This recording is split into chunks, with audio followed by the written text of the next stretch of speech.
30 টাকা কেজি মাছ বাবু ভেয়ে খাবে লো, জল দিয়ে বেশি করিস না। 8টা বাজে দেরি করিস না।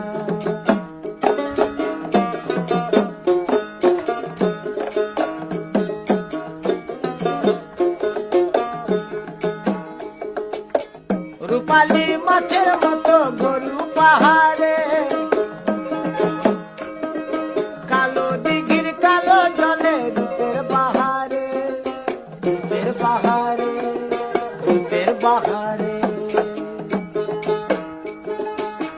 রূপালী মাছের মতো গরু পাহাড়ে।